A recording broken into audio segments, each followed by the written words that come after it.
Astrology या ज्योतिष एक डिवाइन नॉलेज, दैवी विद्या है। पिछले लेक्चर में आपको बताया था डेज़ या दिन या दिवस के बारे में। जो एस्ट्रोलॉजी है, ज्योतिष है, उसमें दिन या दिवस के बारे में काफ़ी डिटेल बताया गया है। तो वो पिछले लेक्चर में हमने कवर किया था। क्लियर। आज जो टॉपिक है वो पंचांग के बारे में आपको बताएंगे। पंचांग आपने नाम सुना होगा, पंचांग है या इसी को एफीमेरिस कहते हैं, इसके बारे में डिटेल बताया जाएगा। राइट। तो पंचांग क्या है? पंचांग एक हिंदू कैलेंडर है, एक हिंदू कैलेंडर है जिसको पंचांग कहते हैं। इसके और भी नाम है, जैसे कुछ लोग इसको पत्रा, पत्रिका, पंजी या एफीमेरिस भी कहते हैं। तो ये पंचांग के बारे में डिटेल आज आपको बताया जाएगा। तो पंचांग का मतलब क्या है कि पंचांग का मतलब है पंच प्लस अंग, यानी 5 अंग वाला पंचांग हो गया। क्लियर। जिसमें कि 5 अंग होते हैं। उस पंचांग या हिंदू कैलेंडर के जो पंचांग है उसमें 5 अंग हैं। वो 5 अंग क्या क्या हैं? एक तो है तिथि, वार, नक्षत्र, करण और योग। राइट। इसके 5 अंग होते हैं जो कि तिथि, वार, नक्षत्र, करण और योग। ये 5 इंपॉर्टेंट चीज़ें इसमें पंचांग में रहती हैं, इसलिए इसका नाम पंचांग रखा गया है। क्लियर। तिथि, वार, नक्षत्र, करण और योग। अब ये पंचांग का क्या उपयोग है, क्या इससे फ़ायदा है? ये हिंदू कैलेंडर का जो पंचांग है इससे क्या फ़ायदा है? तो ये चूँकि 5 चीज़ें बहुत ज़्यादा इंपॉर्टेंट हैं, तिथि, वार, नक्षत्र, करण और योग जो है ये काफ़ी इंपॉर्टेंट है। तो इससे एक तो ज्योतिष की पूरी जानकारी आपको मिलती है। जैसे किसी पर्टिकुलर डे आज कौन सा सपोज़ आज है, तो आज वो कौन सी तिथि लग रही है, कब शुरू हुई, कब ख़त्म होगी। इसके अलावा कौन सा वार है, यानी सप्ताह का कौन सा वार है आज। इसके अलावा कौन सा नक्षत्र आज के दिन लग रहा है, कितने दिन रहेगा, कितने समय तक रहेगा, कब शुरू कब ख़त्म। इसी तरह से कौन सा करण है, कौन सा योग है आज के दिन। ये पूरा डिटेल जो है तिथि, वार, नक्षत्र, करण और योग का, इसकी पूरी जानकारी आपको पंचांग से हो जाती है। क्लियर। इसके अलावा हिंदू त्यौहार और व्रत की जानकारी मिलती है।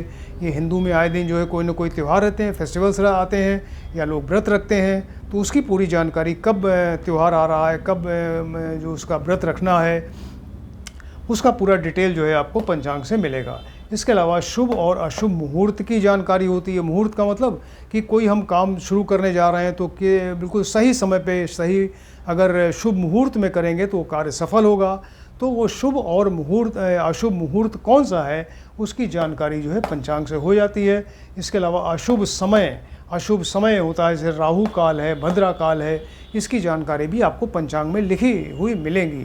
तो ये पंचांग बहुत इंपॉर्टेंट चीज़ है।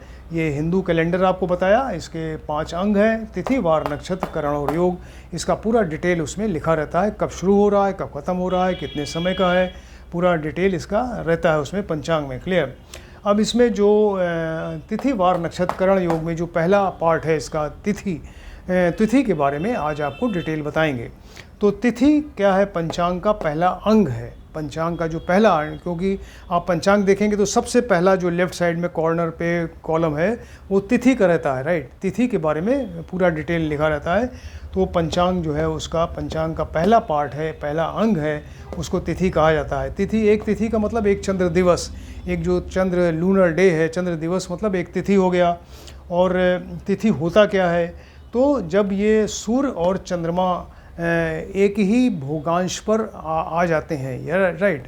यदि चंद्रमा और सूर्य एक साथ किसी राशि में आके बैठ गए और उनका भोगांश सेम हो गया, इनका लैटिट्यूड, उनकी डिग्री बिल्कुल सेम हो गई और उनके भोगांश का अंतर 0 हो गया, यानी सेम भोगांश है लैटिट्यूड के सूर्य एंड चंद्रमा आके एक ही राशि में बैठ गए, तो उस समय अमावस्या होती है। राइट। वही अमावस्या होती है। क्लियर। जिसमें कि सूर्य और चंद्रमा का भोगांश लैटिट्यूड एक हो जाता है, उनके जो लैटिट्यूड भोगांश का डिफरेंस है 0 हो जाता है। तो वो पॉइंट जो है वो अमावस्या का होता है। और फिर चंद्रमा की स्पीड जो है वो चूँकि ज़्यादा है तो सूर्य से आगे बढ़ने लगता है, तेज़ी से आगे बढ़ता है, क्योंकि स्पीड जो है इसकी बहुत तेज़ है। तो जब ये आगे बढ़ते बढ़ते 12 डिग्री के डिफरेंस पे आ जाता है, यानी सूर्य और चंद्रमा के बीच में जब 12 डिग्री का डिफरेंस आ जाता है तो एक तिथि बनती है जिसको पहली तिथि प्रतिपदा कहते हैं। प्रतिपदा मीन्स पहली तिथि जो होती है उसको प्रतिपदा कहा जाता है। जब चंद्रमा सूर्य से आगे बढ़ के 12 डिग्री के डिफरेंस पे आ गया, यानी सूर्य और चंद्रमा के बीच में 12 डिग्री का डिफरेंस आ गया, तो वो हुआ प्रतिपदा। इसी तरह से 12 डिग्री और बढ़ेगा, 24 डिग्री पे आएगा तो द्वितीया तिथि, फिर 36 पे तृतीया तिथि, 12 चौको 48, 48 पे चतुर्थी, और 12 पंजे 60, यानी 60 डिग्री अगर डिफरेंस होगा तो पंचमी लग जाएगी। इस तरह से प्रतिपदा, द्वितीया, तृतीया, चतुर्थी, पंचमी, षष्ठी, सप्तमी, अष्टमी, नवमी, दशमी, एकादशी वगैरह ये सब तिथियां बढ़ती चली जाती हैं। जैसे जैसे डिफरेंस दोनों का बढ़ता चला जाता है, जितना चंद्रमा सूर्य से दूर होता जाएगा तो वो तिथियां बदलती जाएंगी। और जब ये 180 डिग्री का डिफरेंस आ जाएगा, यानी चंद्रमा सूर्य से 180 डिग्री के डिफरेंस पे आ जाएगा, दूर हो जाएगा उससे 180 डिग्री पे, तो वो पूर्णिमा लग जाएगी। मतलब मैक्सिमम जो वो आकार वाला चंद्रमा आ जाएगा पूर्णिमा।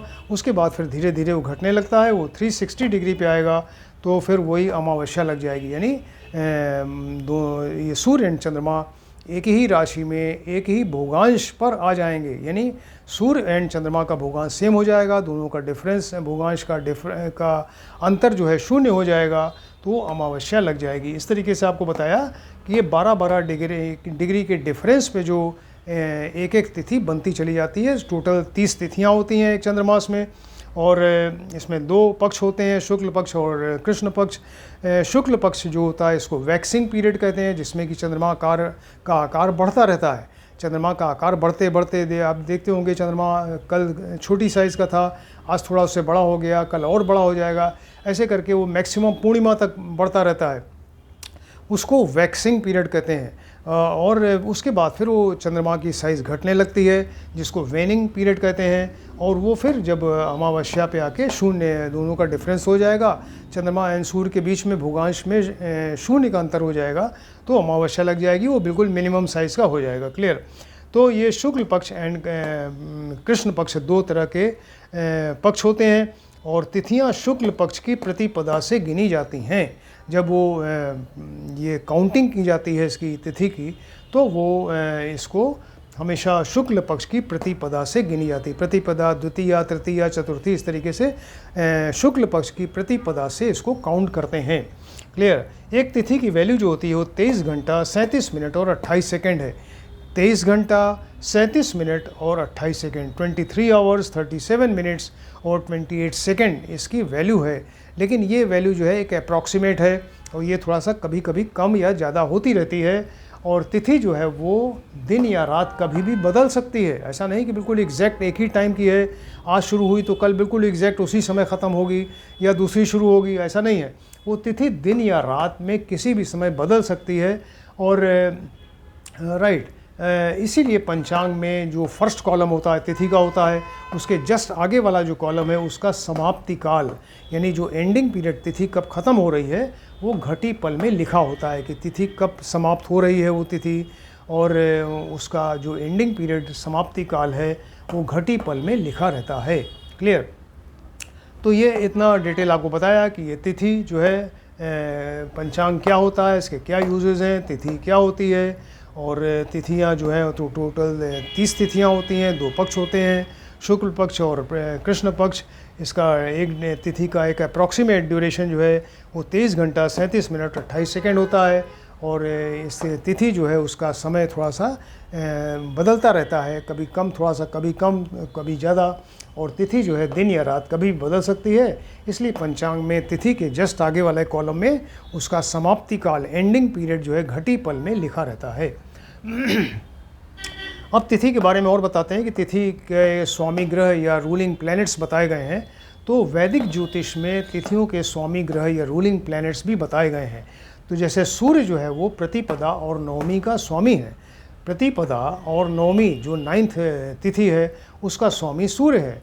इस तरह चंद्रमा द्वितीया और दशमी तिथि का स्वामी मंगल तृतीया और एकादशी का स्वामी है, और बुध चतुर्थी और द्वादशी का स्वामी है, और गुरु जो है वो पंचमी और त्रयोदशी का स्वामी, और शुक्र षष्ठी और चतुर्दशी का स्वामी है, शनि सप्तमी और पूर्णिमा का स्वामी, और राहु अष्टमी और अमावस्या का स्वामी है। तो ये सारे रूलिंग प्लैनेट्स जो है ये इनके तिथियों के स्वामी ग्रह हैं। इसको भी जानना चाहिए। तो इसके बारे में जो ऋषियों ने बताया वो हमने आपको बताया। इतना डिटेल इन्फॉर्मेशन आज तिथि के बारे में दिया गया है, आप इसको ध्यान से देखें, स्टडी करिए। किसी ने अगर हमारा चैनल अभी भी सब्सक्राइब नहीं किया है, काइंडली सब्सक्राइब करें, जिससे कि आप सब्सक्राइब करने से फ़ायदा ये है कि आपको आने वाले सब वीडियो दिखाई देते चले जाएंगे, एक के बाद एक सारे वीडियो दिखेंगे और फिर आप उसको स्टडी कर सकते हैं और आप भी ज्योतिष सीख सकते हैं। Thank you.